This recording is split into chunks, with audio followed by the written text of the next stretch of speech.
উপস্থিত আমাৰ বিদ্যালয়ৰ পৰিচালনা উন্নয়ন সমিতিৰ সভাপতি ডাঙৰীয়া আৰু আজিৰ এই সপ্তধাৰা ৰং কলা নাট্যধাৰাৰ এই অনুষ্ঠানটি আমাৰ বিদ্যালয়ত অনুষ্ঠিত কৰিবলৈ যোৱা মুখ্য কাণ্ডাৰী হিচাপে আমাৰ ইয়াত উপস্থিত হোৱা মন্দিৰ ৰাজপাদেৱ তেখেতেই আমাৰ এই ছাত্ৰ ছাত্ৰীসকলক আজিৰ এই চিত্ৰকলাৰ ওপৰত বিশেষভাৱে প্ৰশিক্ষণ প্ৰদান কৰিব।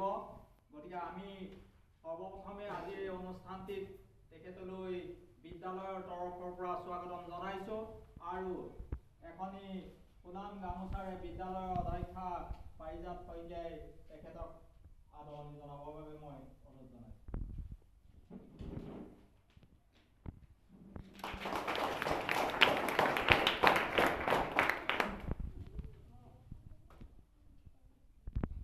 আচলতে চিত্ৰকলা চিত্ৰই মানে আমাৰ যিগৰাকী বিশেষভাৱে নিমন্ত্ৰণ কৰি অনা ব্যক্তিয়ে তোমালোকক অৱগত কৰিব। তোমালোকে মূল কথা হিচাপে এইটো ধাৰণা এটা ল'বা যে চিত্ৰইও কথা কয়।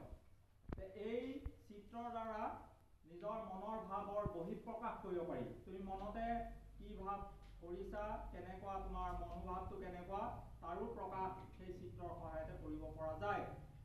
থুলমূলকৈ আমি জনা নজনা বিভিন্ন ধৰণৰ কথাবিলাক আচলতে তেখেতৰ পৰা আজি আমি শিকিম বুলি আশা কৰি তেখেতক মই আৰম্ভ কৰিবলৈ